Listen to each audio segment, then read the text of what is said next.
നമസ്കാരം. ജ്യോതിഷ കൈരളിയിലേക്ക് എല്ലാവർക്കും സ്വാഗതം. ഞാൻ അസ്ട്രോളജർ വേണു മഹാദേവ്. നമ്മൾ ഈ വീഡിയോയിൽ ഇന്ന് ചർച്ച ചെയ്യുന്ന വിഷയം പ്രണയമാണ്. പ്രണയം എന്ന് പറയാൻ കാരണം ഇപ്പോൾ അതായത് പഴയ കാലത്തെ ബേസ് ചെയ്ത് ഇപ്പോൾ ഉള്ള ഒരു ഏറ്റവും വലിയൊരു മാറ്റം ജീവിതത്തിലെ നമ്മുടെ സാമൂഹികമായിട്ടുള്ളൊരു മാറ്റം എന്ന് പറഞ്ഞാൽ പിന്നെ ആൺകുട്ടികൾ ധാരാളമുണ്ട്, പെൺകുട്ടികൾ കുറവാണ്. ശരിക്കും പറഞ്ഞു കഴിഞ്ഞാൽ ആൺകുട്ടികൾക്ക് കല്യാണത്തിന് നല്ല പെൺകുട്ടികളെ കിട്ടുന്നില്ല എന്നാണ് രക്ഷിതാക്കളുടെ ഒരു പരാതി. മറ്റൊന്ന്, ഈ പ്രണയത്തിൻ്റെ ഫോർമുലയൊക്കെ പണ്ടത്തേനേക്കാൾ ഒരുപാട് ചേഞ്ച് വന്നു. പണ്ട് നമ്മൾ അതായത് എൻ്റെയൊക്കെ പിന്നെ അതായത് ഒരു ചെറുപ്പകാലത്തൊക്കെ ആണെങ്കിൽ നമ്മളൊരു പ്രണയം പോകണമെങ്കിൽ ഒരുപാട് ലവ് ലെറ്റർ എഴുതാൻ ഒരുപാട് പരിശ്രമിക്കുകയും ഒക്കെ വേണം. ഇപ്പോൾ അതൊന്നും വേണ്ട, കാരണം സോഷ്യൽ മീഡിയ ഒക്കെ വളർന്ന് ഒരുപാട് ഗുണം ചെയ്യുന്നുണ്ട്. അപ്പോൾ ഈ പ്രണയം എന്ന് പറയുന്നതിൻ്റെ ഒരു ടേംസ് എന്ന് പറയുന്നത് തന്നെ ഒരു വ്യക്തിക്ക് വാത്സല്യം, കരുതൽ, അതുപോലെ തന്നെ അവർക്ക് ആ ഒരു സ്നേഹം കൊണ്ടുള്ള ഒരു കെയർ, ഇതിൻ്റെ എല്ലാം കൂടി ശക്തമായ ഒരു മാസ്മരികമായ ഒരു മിശ്രിതമാണ് പ്രണയം എന്ന് വേണമെങ്കിൽ പറയാം. അപ്പോൾ ഇത് നമ്മൾ മാനസികമായിട്ടൊരാളിന് കിട്ടുമ്പോൾ ആ ആൾ അതിലേക്ക് അട്രാക്റ്റ് ചെയ്യപ്പെടും. ഇതിന് ജ്യോതിഷപരമായിട്ട് നമ്മൾ പറയുകയാണെങ്കിൽ അതിനെ സഹായിക്കുന്നത് അവരുടെ ജാതകത്തിൽ 5, 7, 8, 11 ഭാവങ്ങളാണ്. അതായത് 5 എന്ന് പറയുന്നത് സ്നേഹം, പിന്നെ വിവേകം, അതുപോലെ തന്നെ വാത്സല്യം, ഇതൊക്കെ അനുഭവിക്കാനുള്ള ഒരു മാനസികാവസ്ഥയാണ് 5. 7 നമ്മുടെ ദാമ്പത്യം അല്ലെങ്കിൽ നമ്മുടെ ഓപ്പോസിറ്റ് സെക്സിലേക്കുള്ള ആകർഷണമാണ്. പക്ഷേ പ്രണയത്തെ സംബന്ധിച്ച് വരുമ്പോൾ അതിനകത്ത് 8 നല്ല പ്രാധാന്യമുണ്ട്. കാരണം 8 രഹസ്യം സൂക്ഷിക്കാനും രഹസ്യങ്ങളിലേക്ക് നമ്മളെ നയിക്കുന്നൊരു അവസ്ഥയാണ്. 11 ലാഭസ്ഥാനമാണ്. അതായത് ആ പ്രണയം പോകണിയണോ വേണ്ടി തീരുമാനിക്കുന്ന 11ആണ്.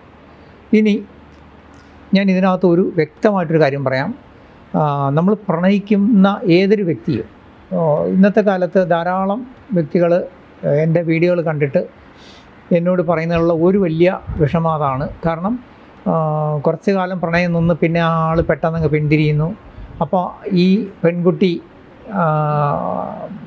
വല്ലാതെ അങ്ങ് ഷോക്ക്ഡായി മാനസികമായിട്ട് തകർന്നു പോകുന്നു. സെയിം ചില ആൺകുട്ടികളും അങ്ങനെ തന്നെ. ചില ആൺകുട്ടികളെന്ന് പറയാൻ കാരണം പെൺകുട്ടികളെ സംബന്ധിച്ച് അവരുടെ സൈക്കോളജി എന്ന് പറഞ്ഞാൽ അവരുടെ ഈ മൈൻഡ് ഡോമിനേറ്റിംഗ് ആണ് അവർ. ആണുങ്ങളിൽ ഒരു കുറച്ച് പേരേ ഉള്ളൂ മൈൻഡ് ഡോമിനേറ്റിംഗ്, ബാക്കി നല്ലൊരു ശതമാനവും ഒരു ബ്രെയിൻ ഡോമിനേറ്റിംഗ് ആണ്. അപ്പോൾ അവരെ സംബന്ധിച്ച് ഒരു ചെറിയ ഇത്തരത്തിലുള്ള ഇതൊക്കെ പിന്നീട് അവർ കവർ ചെയ്യും. പെൺകുട്ടികൾ അങ്ങനെയല്ല. അപ്പോൾ ശരിക്കും പറഞ്ഞു കഴിഞ്ഞാൽ നമ്മൾ ഒരു ആളിനെ ഇഷ്ടപ്പെടുകയോ പ്രണയിക്കുകയോ ചെയ്യുകയാണെങ്കിൽ അതിൽ നിന്ന് നമ്മൾ മാറുമ്പോൾ ഉണ്ടാകുന്ന വിഷമം അല്ലെങ്കിൽ സങ്കടം എന്ന് പറഞ്ഞാൽ നമ്മളൊരു ആളിനെ കൊല ചെയ്യുന്നതിന് തുല്യമാണ്. കാരണം ഒരാളിന് മരണതുല്യ വേദനയും ഒരാളിനെ അത്രയും ദ്രോഹിക്കുന്നതിന് തുല്യമാണ്. കാരണം ശാരീരിക ദ്രോഹത്തേക്കാൾ വലുതാണ് ആ മാനസിക ദ്രോഹം. അപ്പോൾ അതൊരു വലിയ പാപകർമ്മമാണ്. അതുകൊണ്ട് പ്രണയിക്കുകയാണെങ്കിൽ ആ ആളിനെ സ്വന്തമാക്കാൻ പറ്റും. അതല്ലെങ്കിൽ ആ പ്രണയത്തിന് മെച്ചുവറായിട്ടൊരു ഗ്യാപ്പ് ആദ്യമേ സൂക്ഷിച്ചിട്ട് നമുക്ക് പറ്റുമെങ്കിൽ ഒന്നിക്കുക, അല്ലെങ്കിൽ വേണ്ട എന്നുള്ളൊരവസ്ഥ ആദ്യമേ മെൻ്റലി രണ്ടുപേരും തയ്യാറെടുക്കണം. ഇല്ലെങ്കിൽ അത് പ്രശ്നമാണ്. അപ്പോൾ ഈ പ്രണയത്തെക്കുറിച്ച് പറയുമ്പോൾ ഇതിനകത്തുള്ള ഏറ്റവും വലിയ കാര്യം എന്ന് വെച്ചാൽ, ഞാൻ ഈ പറഞ്ഞത് ഒറ്റ വാക്കി പറഞ്ഞാൽ ഉപേക്ഷിക്കില്ല എന്ന് ഉറപ്പുള്ള സ്നേഹബന്ധമേ നമ്മൾ സ്വീകരിക്കാവൂ, പരസ്പരം രണ്ട് കക്ഷികളും. ഇനി ഇതിനകത്ത് അഷ്ടമാധിപന് 5ാം ഭാവമായിട്ട് ബന്ധം വന്നാൽ തീർച്ചയായിട്ടും ഒരു ജാതകത്തിൽ അഷ്ടമാധിപന് 5ാം ഭാവമായിട്ട് ബന്ധം വന്നാൽ അവർക്ക് പ്രണയം വരാം. പ്രത്യേകിച്ച് 5ാം ഭാവം എന്ന് പറയുമ്പോൾ നമ്മുടെ ഈ വിദ്യാഭ്യാസ കാലത്തൊക്കെ വരുന്ന പ്രണയത്തിനെയാണ് 5ാം ഭാവമായിട്ട് ഏറ്റവും കൂടുതൽ കണക്ട് ചെയ്യുന്നത്. അതേസമയം 7ാം ഭാവമായിട്ട് വന്നു കഴിഞ്ഞാൽ അത് കൂടുതലും ഒരു വിവാഹത്തിലേക്ക് എത്തുന്ന പ്രായത്തിൽ, അല്ലെങ്കിൽ വിവാഹം കഴിഞ്ഞവർക്ക്, അല്ലെങ്കിൽ വിവാഹേതര ഒരു ഇഷ്ടമോ ബന്ധമൊക്കെ വരുന്നതിനാണ് 7, 8 തമ്മിലുള്ള ബന്ധം. അതുപോലെ തന്നെ പ്രണയത്തിൽ മറ്റൊന്നുള്ളത്, ഈ പ്രണയത്തിനെ സപ്പോർട്ട് ചെയ്യുന്ന ഗ്രഹങ്ങളെന്ന് പറഞ്ഞാൽ ചൊവ്വ, ശുക്രൻ, ബുധൻ, സർപ്പൻ. ഈ ഏത് ജാതകത്തിലും ഈ പറഞ്ഞ പിന്നെ 7ാം ഭാവം, 8ാം ഭാവം ഇതുമായിട്ടും അതുപോലെ തന്നെ 5ാം ഭാവമായിട്ടും ഈ പറഞ്ഞ കുജശുക്രനോ ബുധനോ ഒക്കെ ബന്ധം വരുമ്പോൾ അത് പ്രണയത്തിലേക്ക് അവരെ നയിക്കും. പക്ഷേ ഈ പ്രണയം സ്വന്തം സമുദായത്തിലോ ഒക്കെ നിന്നാണോ അല്ലെങ്കിൽ സ്വന്തം മതത്തിൽ നിന്നാണോ അല്ലേ എന്ന് തിരിച്ചറിയണമെങ്കിൽ അതിനകത്ത് സർപ്പൻ്റെയും കേതുവിൻ്റെയും ബന്ധമുണ്ടോ എന്ന് നോക്കണം. സർപ്പനും കേതുവുമാണ് നമ്മുടെ സമുദായം അല്ലെങ്കിൽ നമ്മുടെ ഒരു മതം വിട്ടുള്ള പ്രണയവും അടുപ്പം ഉണ്ടാക്കുന്നത്. അപ്പോൾ ഈ പ്രണയത്തിനകത്തുള്ള ഏറ്റവും വലിയൊരു വിഷയം എന്ന് പറഞ്ഞാൽ, ജ്യോതിഷത്തിൽ വരുന്ന ഏറ്റവും വലിയ വിഷയം, ഈ പ്രണയത്തിൽ പലരും ചില വ്യക്തികൾ പ്രണയത്തിൽ വളരെ അഗാധമായി അടുക്കും. പക്ഷേ ആ അടുക്കുന്ന സമയത്ത് വളരെ നല്ല രീതിയിൽ അടുത്ത് നിൽക്കും. ഈ പിൽക്കാലത്ത് വരാവുന്നതിനെപ്പറ്റി അവർ ചിന്തിക്കത്തില്ല. ഒരു പക്ഷേ അപ്പുറത്ത് നിൽക്കുന്ന ആൾ നമ്മളിൽ നിന്ന് വിട്ടുപോയാൽ ഉണ്ടാകാവുന്ന മാനസികാവസ്ഥ ചിന്തിക്കില്ല. അപ്പോൾ സാധാരണ രീതിയിൽ ഇതിന് ബുദ്ധിയുള്ളവർ നല്ല ഇഷ്ടത്തിൽ നിൽക്കുമ്പോൾ തന്നെ ഇഷ്ടത്തിൽ നിൽക്കുന്നവരെ അടുപ്പിച്ച് നിർത്താൻ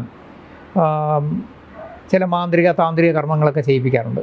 അതിന് മാന്ത്രികത്തിൽ വശ്യം, ആകർഷണം എന്നൊക്കെ പറയും. അത്തരം കാര്യങ്ങളെക്കുറിച്ച് നമുക്കൊരു വീഡിയോ അടുത്ത് നമുക്ക് ചെയ്യാം. കാരണം വളരെ എഫക്റ്റീവായിട്ട് ചെയ്യുന്ന ചില വശ്യമന്ത്രങ്ങൾ, അതുപോലെ തന്നെ നമ്മുടെ ന്യൂമറോളജിക്കലി ഉള്ള ചില വശ്യ കോഡുകൾ, ഇങ്ങനെയുള്ള ചില പ്രയോഗങ്ങളുണ്ട്. പക്ഷേ ഈ പ്രണയത്തിനകത്ത് നമ്മളെപ്പോഴും ജ്യോതിഷത്തിൽ ശ്രദ്ധിക്കേണ്ട ഒരു കാര്യം, നമ്മുടെ ശുക്രനാണ് നമ്മുടെ ദാമ്പത്യകാരകൻ. അതുപോലെ തന്നെ നമ്മുടെ ഓപ്പോസിറ്റ് വ്യക്തിയായിട്ടുള്ള അട്രാക്ഷനൊക്കെ ഉണ്ടാക്കുന്ന ശുക്രനാണ്. അപ്പോൾ ആ ശുക്രന് എപ്പോഴൊക്കെ അഷ്ടമാധിപത്യ ബന്ധം, അതുപോലെ തന്നെ 5ാം ഭാവ ബന്ധമൊക്കെ വരുമ്പോഴാണ് ഈ പ്രണയത്തിലേക്ക് പോകുന്നത്. പക്ഷേ ആ പ്രണയം 2 രീതിയിൽ ശ്രദ്ധിക്കണം. ഒന്ന്, ചില പ്രണയങ്ങൾ അതൊരു ഉന്മാദത്തിലേക്ക് പോകുന്നതായിട്ട് കാണുന്നുണ്ട്. അതായത് നമ്മൾ ഒരു വ്യക്തി വേറൊരു വ്യക്തിയെ സ്നേഹിക്കുക അല്ലെങ്കിൽ ഇഷ്ടപ്പെടുക ചെയ്യുന്നത്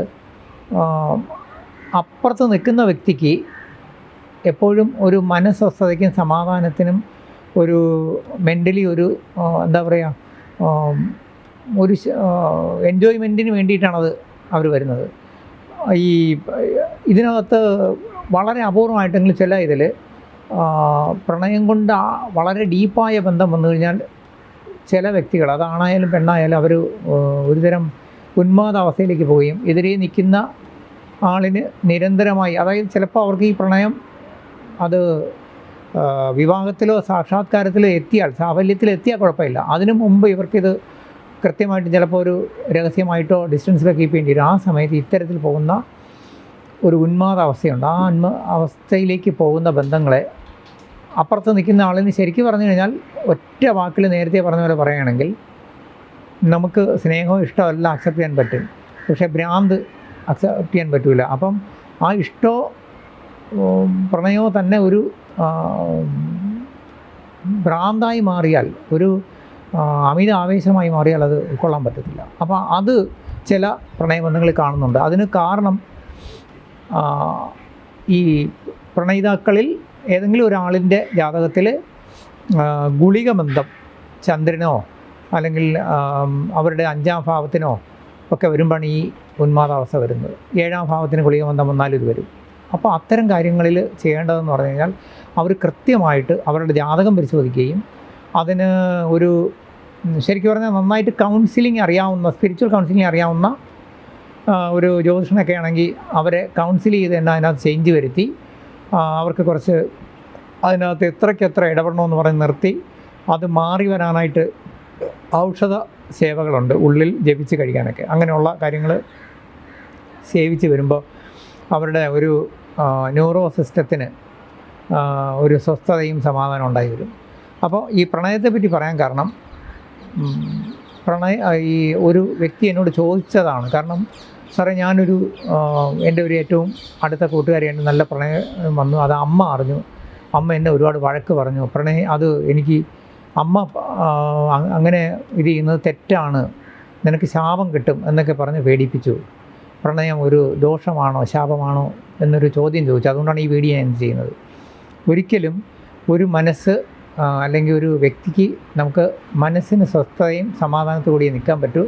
മെൻ്റൽ ഹെൽത്തുള്ള ആൾക്കാർക്ക് അവരിൽ നിന്ന് അവരെ വ്യക്തികളിൽ നിന്ന് ഇഷ്ടമോ സ്നേഹമോ ഒക്കെ വരാം. പക്ഷേ അത് എത്ര വേണം, എത്ര നിലനിർത്തണമെന്ന് നമ്മളാണ് ചിന്തിക്കുന്നത്. 2, അതൊരിക്കലും ഒരു അപകടാവസ്ഥയിലേക്ക് പോകാൻ പാടില്ല. പിന്നെ ഈ പറഞ്ഞ പോലെ കഴിയുന്നതും പ്രണയിക്കുന്നവരൊരു വിവാഹത്തിൽ തന്നെ അത് എത്താൻ നോക്കണം. അതിന് ഒരിക്കലും നമ്മളെ ഈ പൊരുത്ത വിഷയം പോലും നോക്കേണ്ടതില്ല. കാരണം ജാതകാൽ പൊരുത്ത വിഷയത്തിൽ പറയുന്നുണ്ട്, 5-ാം ഭാവം പ്രണയം വന്നാൽ അതിൻ്റെ അർത്ഥം 5-ാം ഭാവം മനപ്പൊരുത്തം വന്നു എന്നാണ്. മനപ്പൊരുത്തം വന്നാൽ അവിടെ പിന്നെ മറ്റ് പൊരുത്തങ്ങളൊന്നും നോക്കണ്ട. തീർച്ചയായിട്ടും പ്രണയിതാക്കളെ സംബന്ധിച്ച് അവർ ഒരു ജാതകം പരിശോധിച്ചാൽ അതിനകത്ത് അറിയാൻ പറ്റും. പ്രത്യേകിച്ചും നമ്മൾ സാധാരണ കൗമാരപ്രായം ആകുമ്പോഴേ ജാതകം പരിശോധിച്ച് കുട്ടികളുടെ ജാതകത്തിൽ പ്രണയം വരാൻ സാധ്യതയുണ്ടോ, ആ പ്രണയം കൊണ്ട് എന്തെങ്കിലും അബദ്ധങ്ങൾ വരാമോ, ആ പ്രണയം കൊണ്ട് അവരുടെ ജീവിതത്തിൽ അതായത് നല്ലതല്ലാത്ത കൂട്ടുകെട്ടോ ദുർവാസനകളിലേക്ക് പോകുമോ, ആ പ്രണയം അവരുടെ ജീവിതത്തെ തകർക്കുമോ എന്നൊക്കെ നമുക്ക് കണ്ടെത്താൻ പറ്റും. അത് ഒരു പരിധിവരെ ആ രക്ഷിതാക്കളുടെയും അതുപോലെ തന്നെ ആ കുട്ടികളുടെയും ജീവിതത്തെ സേഫായിട്ട് സൂക്ഷിക്കും.